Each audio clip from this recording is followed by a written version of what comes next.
This is Cambodia, a country of impenetrable jungles and fabulous ruins lost in time, where kings became gods and monks still seek heavenly peace.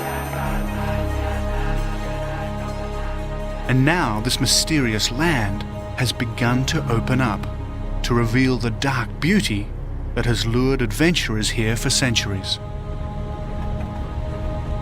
My journey will take me deep into its exotic heart, where landmines still kill and the soldiers of the Khmer Rouge still patrol the remote jungles, as I try to discover how such a peaceful country could become the killing fields.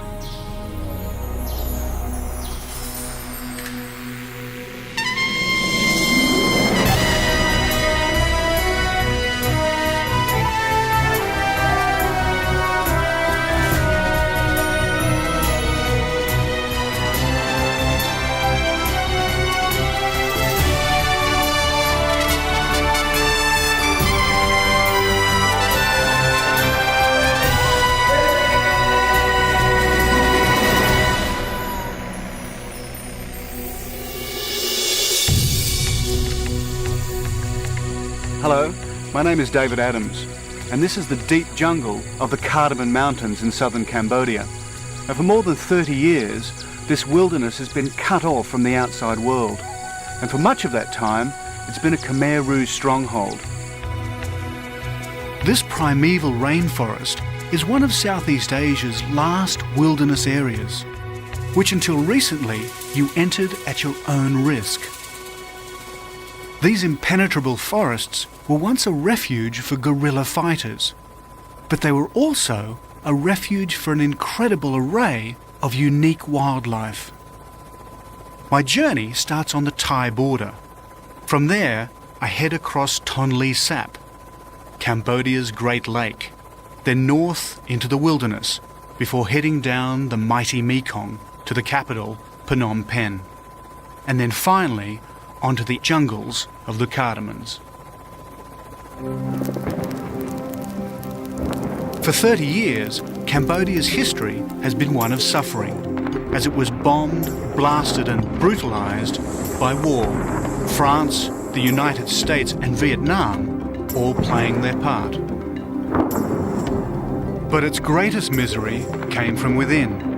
In 1975, Cambodia came under the control of a radical communist government, the Khmer Rouge. But today, there's another side to the Khmer Rouge. I'm with a band of former jungle soldiers who are setting up an ambush. But the quarry is no longer human. This time, their weapons are cameras, and their targets, rare and endangered wildlife. In a way, both soldiers and animals became allies. While the Khmer Rouge hunted the wildlife, they also kept everyone else out of the jungles, which preserved the habitat of a huge number of endangered species.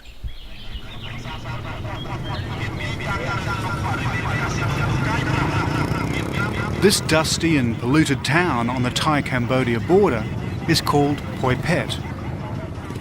Only a few months ago, it harboured one of the most notorious rare animal markets in Asia. To enter this illicit world, I need people who have access, experienced guides who know their way around the jungles and the former domain of the Khmer Rouge. But now I think it's only one that left. Sun Hien and Hunter Weiler were just the guys. In their work for the Cambodian Wildlife Protection Office, both travelled deep into Cambodia's wildest regions. If they had their way, a shop like this would be closed down. One way of saving endangered animals is to stop the illicit trade in rare animal parts. What one's this? This is an Indochina subspecies of the tiger. It's quite small. Yeah, somewhat smaller than the Bengal tiger. And what are these? These are clouded leopard, also an endangered species. They spend a lot of time up in the trees hunting birds. There are also parts of animals, bantang and rhinoceros horns, crocodile skulls and tiger penises, skins, bladders and beaks, all valued as ingredients in Eastern traditional medicines. Then there are the trophy horns and antlers. These too may be ground up for use in making love potions. These are Khmer. The Khmer is the national animal of Cambodia. It's maybe totally extinct from the face of the earth. And it's here for the first time that I see the horns of a rare, perhaps even mythical creature, the Keating Vor. It's said to be a shy animal that eats snakes, and its horn is supposed to be an antidote for snake bite. It's also sometimes known as the Cambodian unicorn, despite having two horns. Has he ever seen one of these? You mean a live animal? A live animal?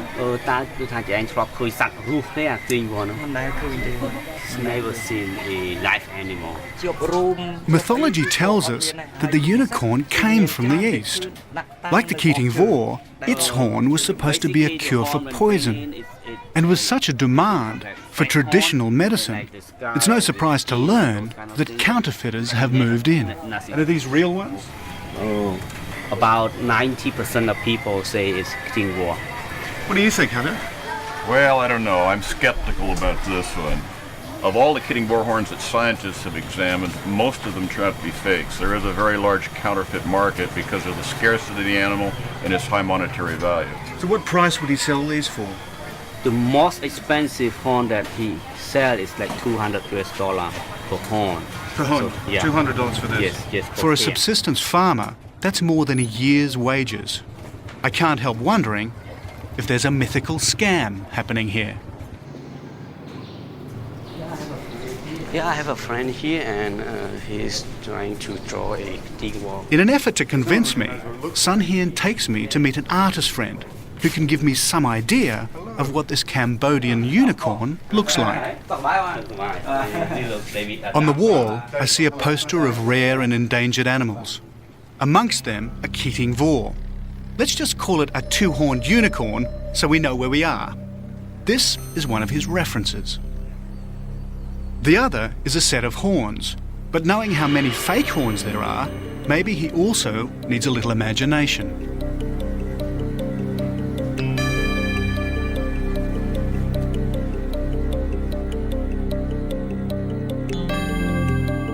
Gradually, an animal takes shape in a setting that looks like a Garden of Eden, with one difference. The snake gets eaten by the two-horned unicorn. So do you think it exists in the jungle somewhere? Yeah, he said it absolutely exists in the jungle today. Yeah.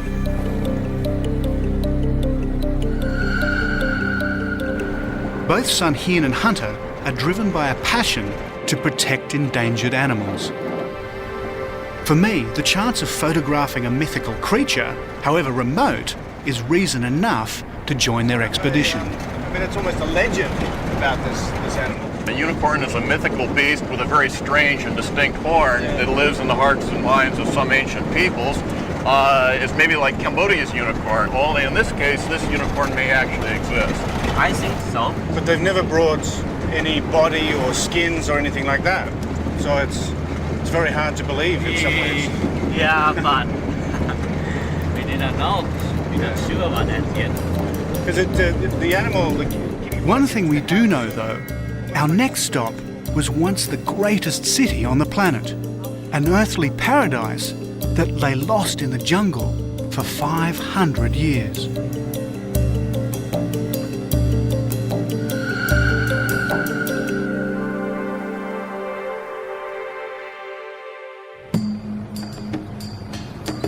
Cambodia is a strange mixture of Southeast Asian and European culture. The icons of the ancient Khmer Empire rubbing shoulders with French colonial architecture. It was once part of French Indochina, but long before the French occupation, Cambodia was at the centre of a great empire that once boasted the greatest city on earth.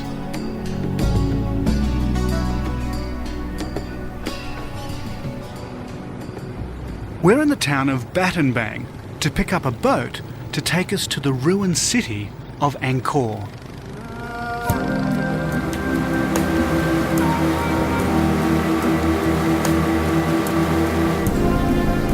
Since so much of Cambodia is traversed by rivers and canals, a boat is often the most efficient form of transport.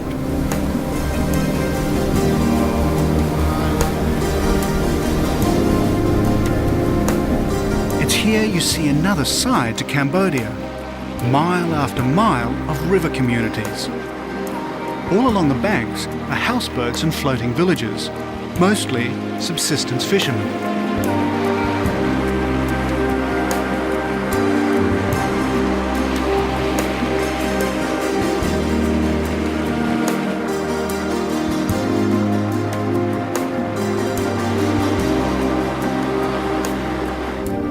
Proximity to Tonle Sap and its ready supply of fish were major reasons for the successful expansion of Angkor, though today, overfishing is threatening this great resource, and it's not for the first time.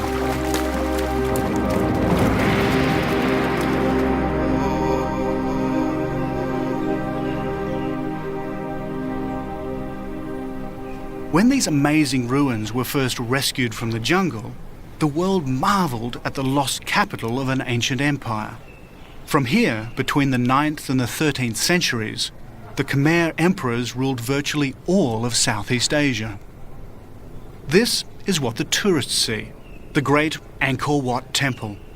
What's not so well known is that Angkor City sprawled over 1,000 square kilometres, or 600 square miles. In its day, it was the largest city on Earth. It's actually like a great low-density industrial city, sort of Los Angeles. What sort of population are we talking about? The general estimates are somewhere on the order of 1 million within this 1,000 square K.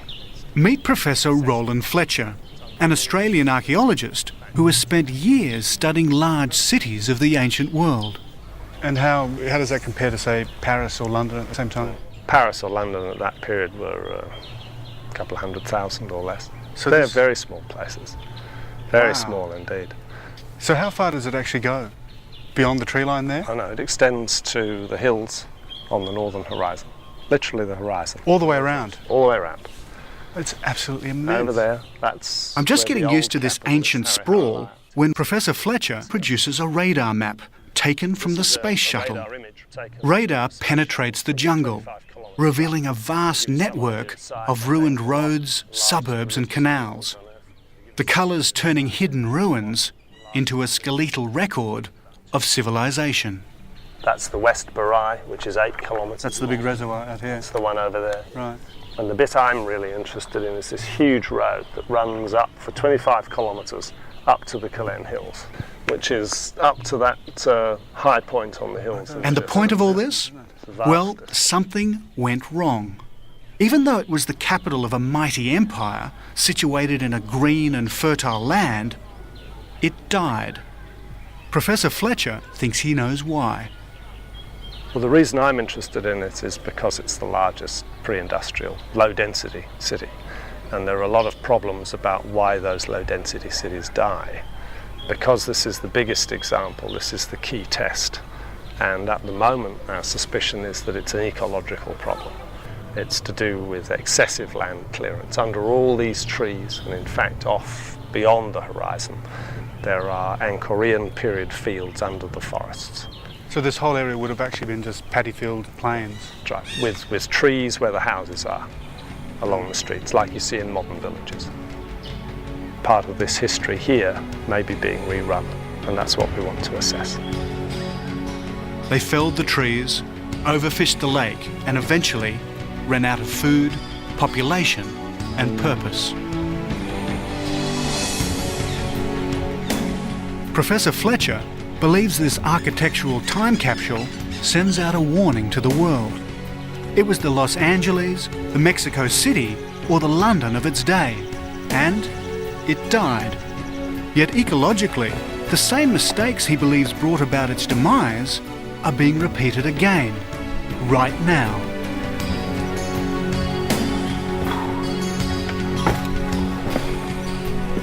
The question is, if it happened once, could it happen again?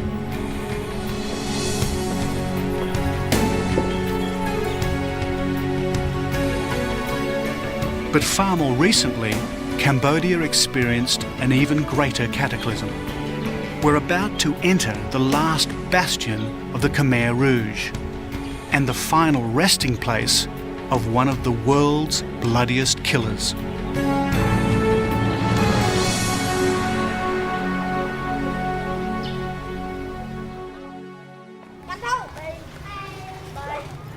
In 1928, a boy was born to a peasant family in Cambodia. For 6 years, he lived and studied peacefully in a Buddhist monastery, 2 of them as a monk. Later, he went to study in Paris.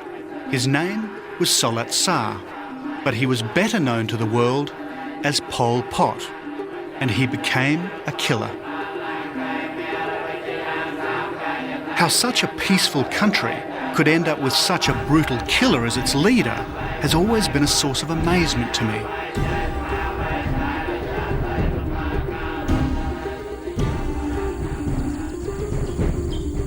We're in the far north of Cambodia, heading for the tiny township of An Long Vang on our way to the Mekong River. Few people on earth have unleashed such chaos as Pol Pot.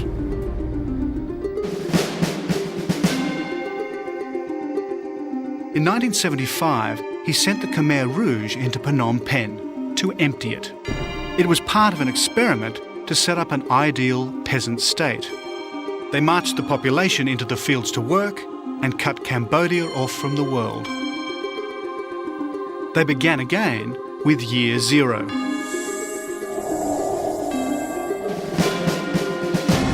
Temples, money and property were abolished, and the purge that followed gave us the phrase, the killing fields. It's estimated 1.5 million people died in Pol Pot's extermination camps.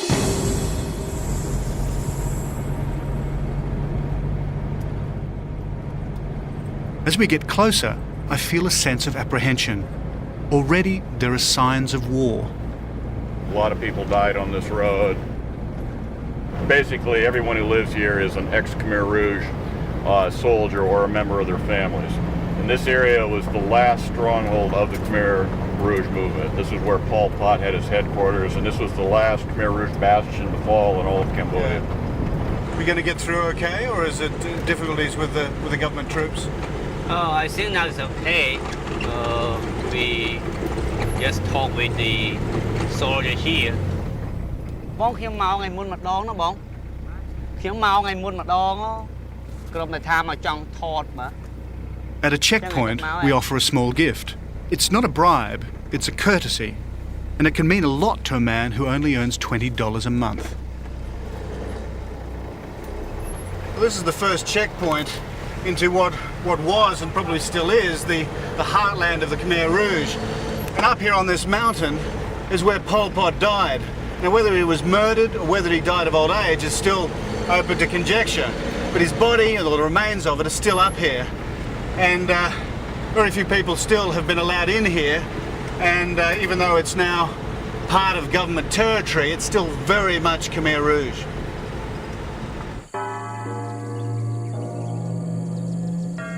The echoes of war are everywhere. Derelict and rusting tanks are reminders of the Khmer Rouge's last stand.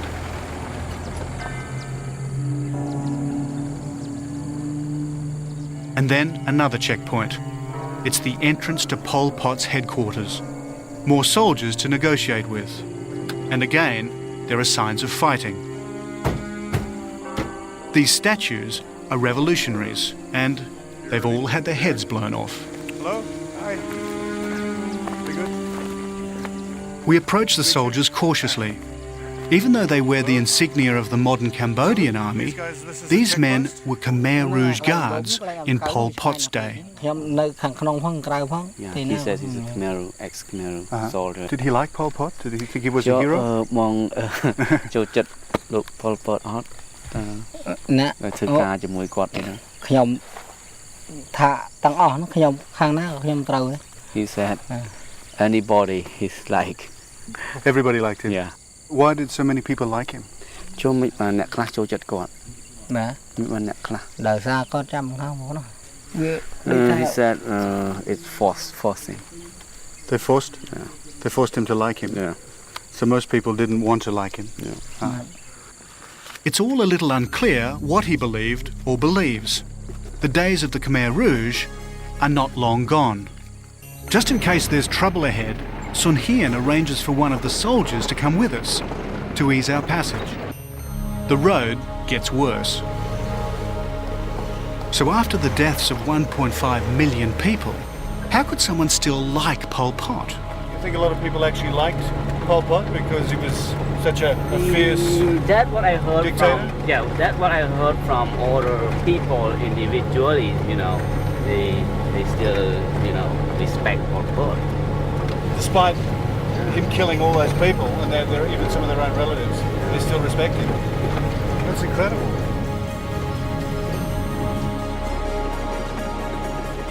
There's a sense of dread as we arrive at Previ Hir, Pol Pot's last headquarters.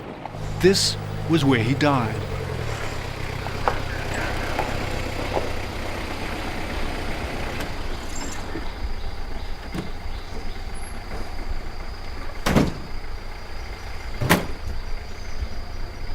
Hello.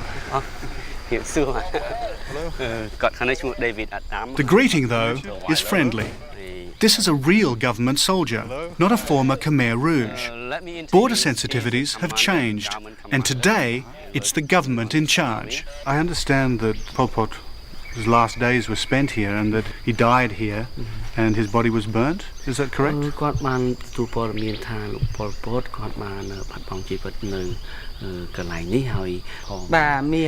yes. He's died here and his body was burned in that place. Could he show us?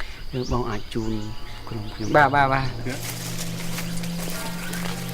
much left of it, is there? At first, it all looks a bit mundane, a scattering of Pol Pot's possessions, even the remains of his toilet. And then we're shown his grave. That is the place that they burned Pol Pot's body after he died. So nothing's been removed, it's just the ashes of Pol Pot here? They piled up his possessions, put his body on the funeral pyre, and burnt the lot. Hardly a state funeral. It's kind of an ignominious ending for one of the great butchers of history. Between 1 and 2 million people, controlled all of Cambodia at one time. This is Pol Pot's monument for posterity. Not too impressive, but probably fitting. Yeah, very much. Very much. Millions of deaths, endless suffering, and all that's left is a dirty mound and a broken toilet in a jungle clearing. Even so, the soldiers still speak in hushed tones at his graveside. The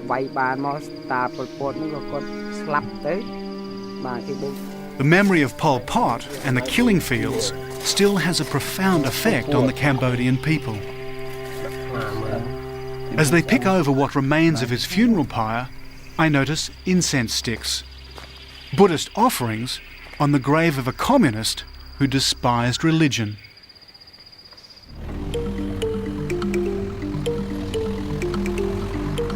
A day's drive from Pol Pot's grave is the reason Hunter Weiler and Sun Hien have come to this remote part of the jungle.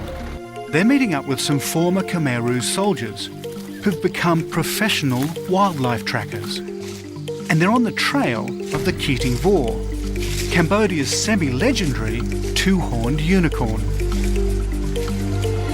These guys are some of the most skillful wildlife hunters in Cambodia. Today, they're working for the Wildlife Conservation Society, an organisation that's changing the way locals view the jungle and the animals in it. We recruited the best of the former hunters and turned them into wildlife rangers. And the people we've recruited, I would say probably 80% of the tigers are killed by 25% of the hunters. There's a sort of elite that specializes in large mammals. And these are the people we've gone after. So we've taken out of circulation in this province 10 of the very best hunters. And each of those hunters is capable of killing several tiger a year. So that's a dramatic impact to take that many experienced hunters out of circulation and get them on the side of conservation. Yeah.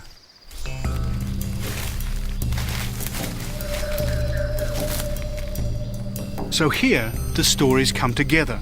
Khmer Rouge and endangered wildlife. and together the possibility of a bright future for this beleaguered land. So have they had much luck recently? For their efforts, the cameras are beginning to reveal what lies beneath the canopy. And from this province we have tiger, gaur and banteng, 2 endangered wild cattle, sambar deer, barking deer, and giant ibis bird. And any sign of Keating Vor? Not yet. We're hoping. Yeah.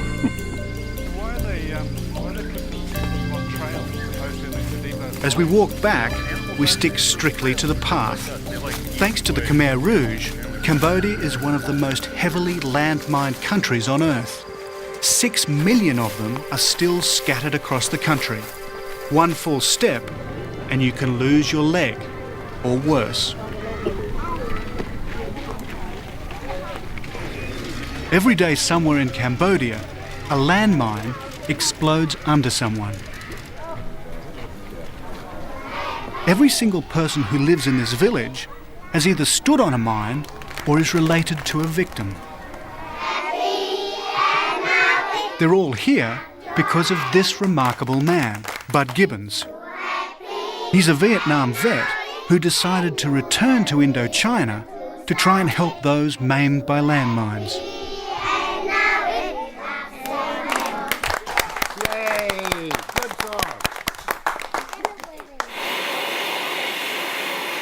He couldn't do much about the landmines, but he could try and help the victims put their lives back together afterwards. So he started a factory to make low-cost artificial limbs. It's time to pay back, you know, it's time to pay back for what I did and what we were part of in the past, and also to share some of the incredible wealth and the incredible knowledge that we as Americans have.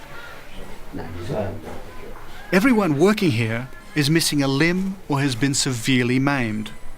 But Bud soon realised that providing the limbs wasn't enough. In Cambodia, such victims are usually shunned as unemployable, unmarriageable, and generally a burden on society. If his scheme was to work, he had to do more. Learning how to use the limb is no problem. 1-2 weeks, we do give them training, how to walk, how to balance, that kind of thing. Then they go back to their village. That is where I think the problem is, because they can't find a way to support themselves financially or economically. They are now supporting themselves mechanically with this limb, but they have no job. So they need to have some way to get money. So Bud and his landmine victims started a silk industry. And it's good silk, commanding high prices. And it's all made by the maimed and the limbless.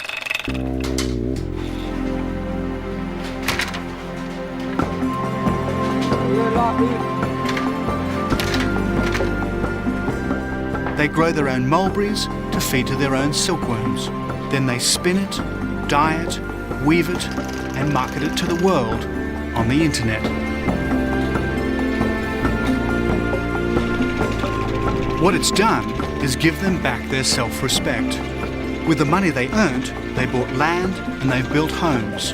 Many have married and now educate their children in the school they built themselves. And now they even pass on their skills to those that have limbs. And much of it is due to the drive and enterprise of a former GI.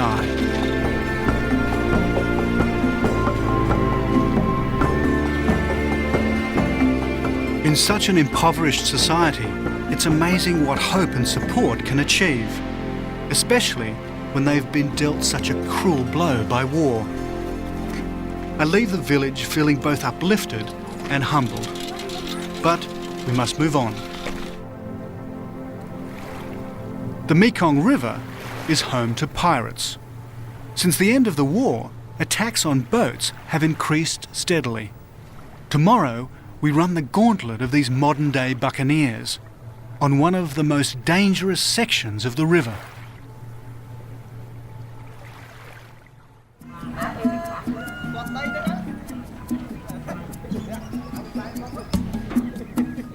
The Mekong is 2,700 miles long. That's 4,300 kilometres, which makes it one of the longest rivers in the world.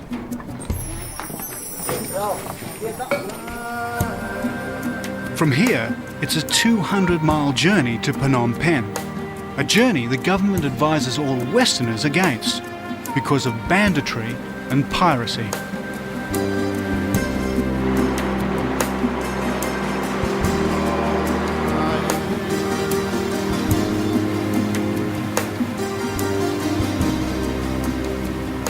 Wildlife protection officers Hunter and Sun Hien have made the journey many times though. The jungles that line the banks are a rich source of wildlife for the poachers that they're trying to wipe out. At first, the river appears as a vast drifting lake, but it's not as serene as it seems. This river is a navigator's nightmare. The crew place a bowl of fruit on the bow, an offering to the river spirits to ensure that the passage goes well. So these rapids all down the Mekong, are they? Yeah, they have several of them, Yeah. on the way from Tân Tran to Purchase. I think that is one of the smaller one, not the biggest one. Soon the waters start to ripple, then simmer, and whirlpools, rips and currents erupt. Right about now, I'm glad that these are the small rapids. Stone buoys, put in place by the French a century ago, mark the course.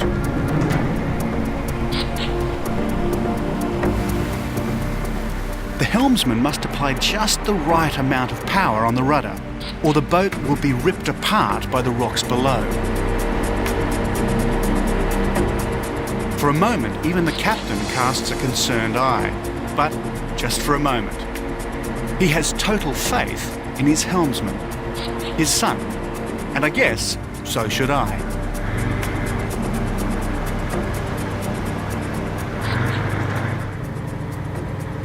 Rapids and shallows make travel on the Mekong dangerous after dark, not forgetting pirates.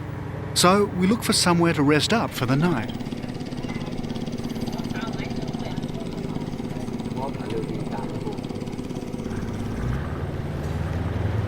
Sailing on this river is very much a family affair. Living aboard is the captain's wife, his mother-in-law, his sons, their wives, and a new member of the crew, his grandson. No doubt he too will one day captain on the Mekong. Ah, thank you. Being force fed. This is delicious. Sort of a peanut, peanut and meat and lovely. And this is like a sweet rice. They just bundle it up together with banana leaves. Keeps it lovely and fresh. Really good, isn't it? Eat like a king on the Mekong.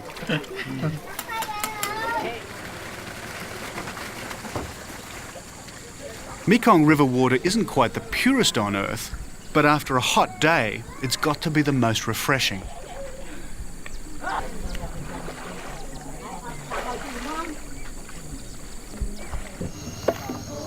And as the sound of singing reaches out to us across these waters, again I wonder how such a peaceful country could have suffered so much.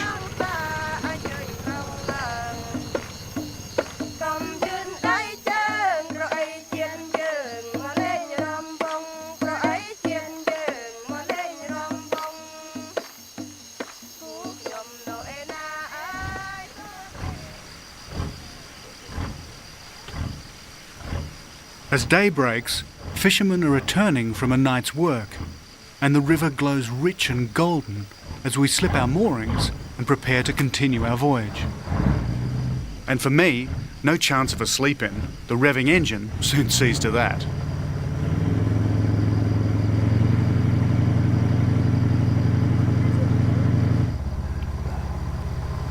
Well, I wouldn't say that's the best night's sleep I've ever had.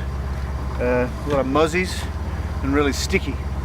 But now it's beautifully cool. I have to say it's an incredibly peaceful place. You know, in the Mekong you expect this incredibly crowded river seething with humanity, but there's nothing. It's just jungle and really beautiful. However, this wilderness has remained not because of a desire for preservation, it's remained simply because civil unrest meant that no one could safely live here. A no man's land of opportunity for pirates, bandits and renegade units of the Khmer Rouge.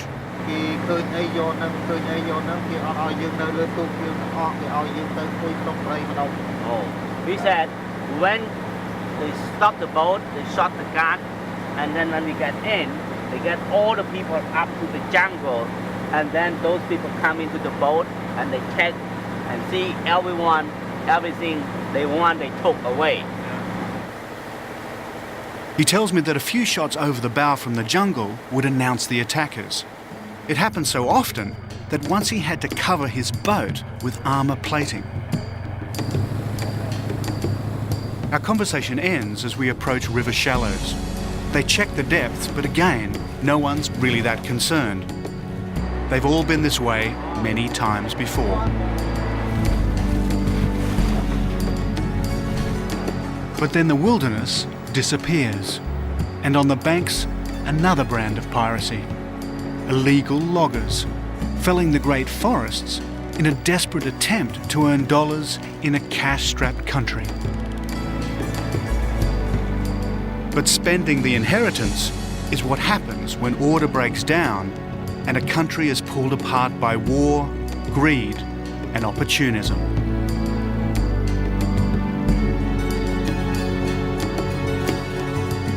And when war came to Phnom Penh, it wasn't just a city devastated by bombs. It was an empty city, cleared by the Khmer Rouge, who'd forced everyone out at gunpoint. So it's with some relief that I find a vibrant, busy city. And it's here that I meet Chiet, one of Cambodia's leading journalists. And I couldn't have hoped for a better guide. The lovely thing about Phnom Penh is that it's a really small town. Despite a bit of traffic, you can get around easily by motorbike. There's cafes everywhere, and then there's wonderful architecture left by the French. It's a really lovely city. So is that the palace? Yes, it is. Even this most Cambodian of structures was built by the French.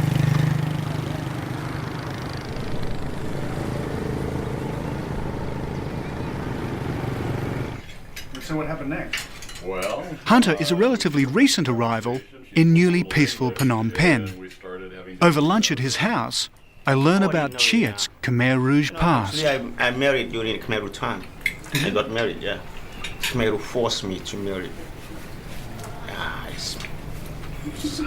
But you're not with your wife anymore? Yeah, but I could not say no. Yeah. If I say no, I would be hated or disappeared. Yeah? But you're a survivor? Yes, I'm a survivor. I'm like a cat. And people did disappear. Millions of them.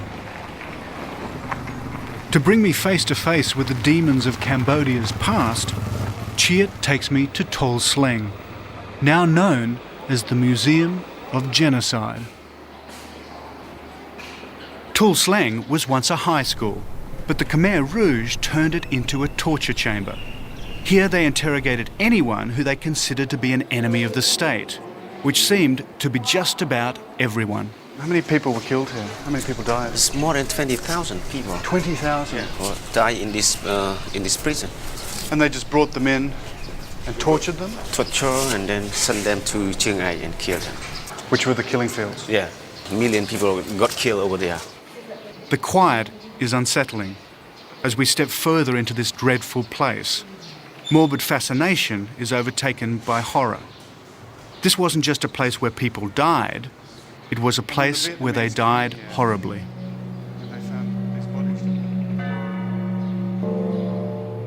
What a horrible place. Yeah, horrible. Was it a map of Cambodia? This is a map of Cambodia. Pretty macabre, isn't it? Yes, it is. They were intellectual and farmer. And they made a map of them. Yeah. My God.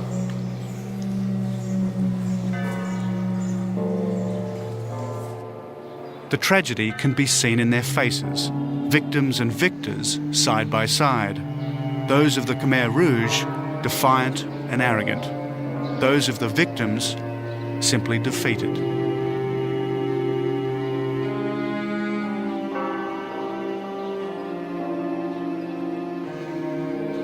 it's impossible not to be moved by the unspeakable suffering and brutality that took place here.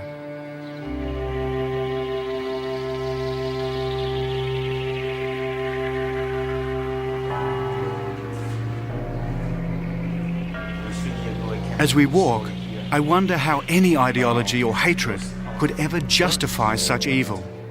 For Chiat, it must be particularly confronting.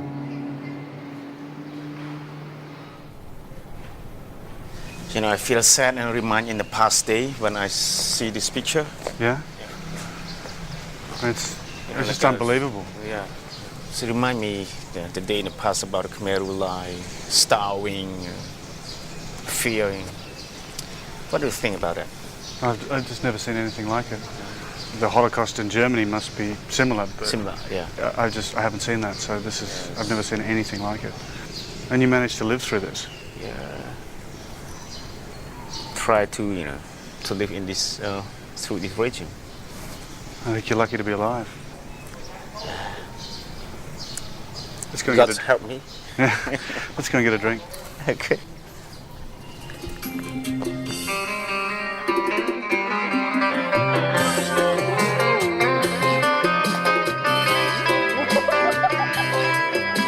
In spite of all they've been through, or perhaps because of it, whenever Cambodians get a chance, they party like there's no tomorrow. And karaoke is the urban entertainment of choice. When they sing, they do so without a shred of embarrassment, which is sometimes a good thing.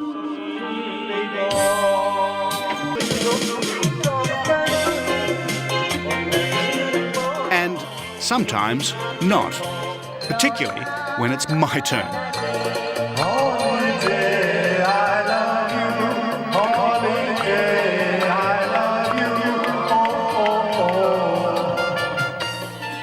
It's hard to believe that not long ago the entire population of Phnom Penh was forcibly relocated, leaving the city empty. Tomorrow, I too must leave the city as I head into the last of Southeast Asia's great wilderness areas, the Cardamom Mountains.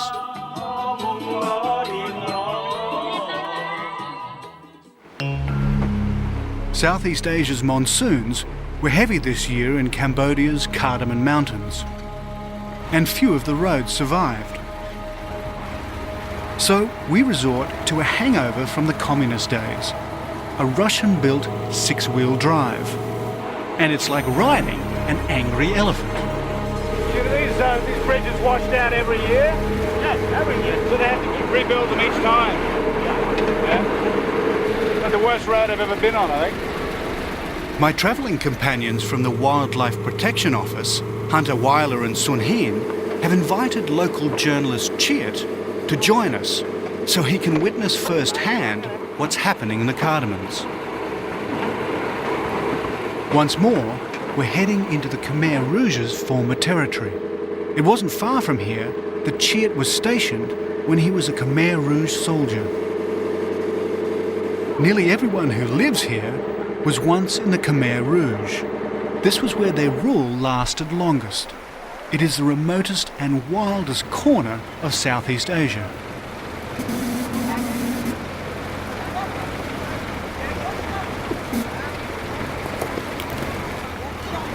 The Cardamom Mountains are on Cambodia's southern coast, and they're one of Southeast Asia's last wilderness areas. Our destination is the remote village of Osam.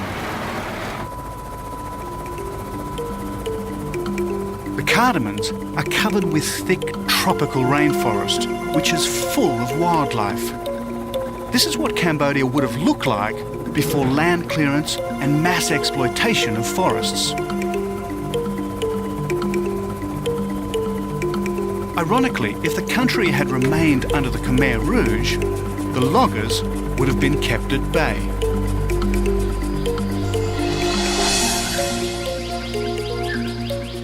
This is illegal. People cutting tree down very fast, and they are moving into the jungle and blowing up the elephant and tiger.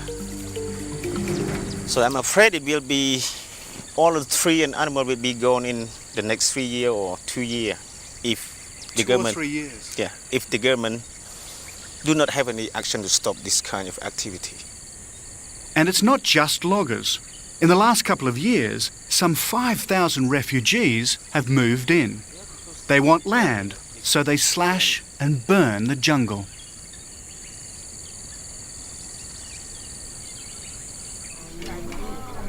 This is the village of Osam. If the Khmer Rouge had had their way, all of Cambodia would have been like Osam. To them, it was the ideal community. There was no money, no organised religion. It was free of intellectuals and decadence.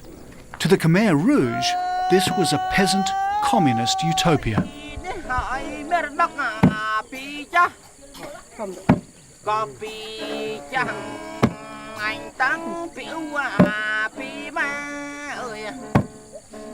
The Osam village elders are animists. They worship the spirits of the forest. The Khmer Rouge tolerated these beliefs, as they posed no threat. But their isolation and their simple, uncomplicated lifestyle is coming to an end.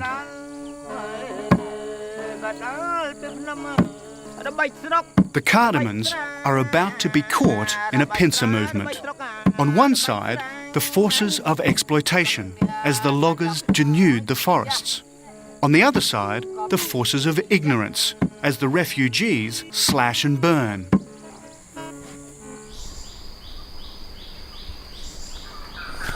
For Hunter and Sun Hien, it's a race against time.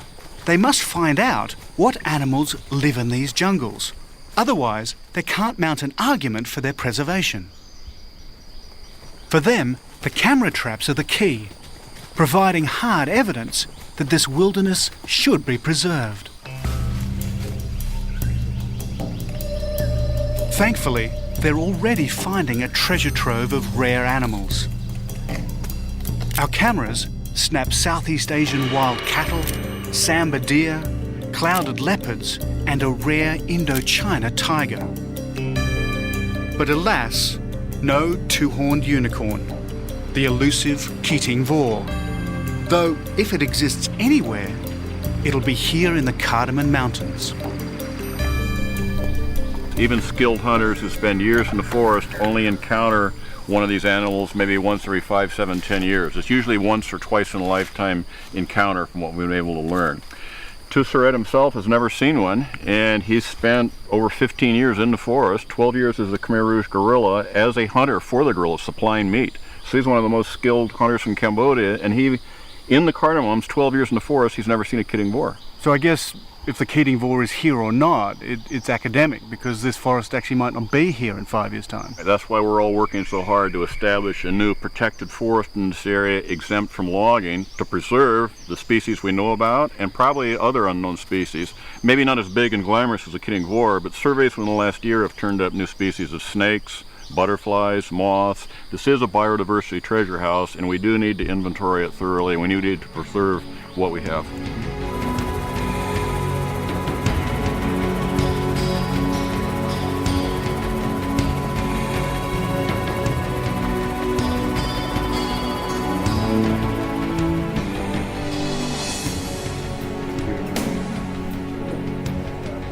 In a small shrine, I find a monk giving blessings for all who enter. And I can't help but leave a prayer of hope on the ancient altar. It's too late to stop the killing fields. And probably it's too late to save the snake-eating two-horned unicorn. But it's not too late to stop the destruction in the Cardamom Mountains. And it's not too late to prevent Cambodia's other endangered wildlife following the Keating Vor.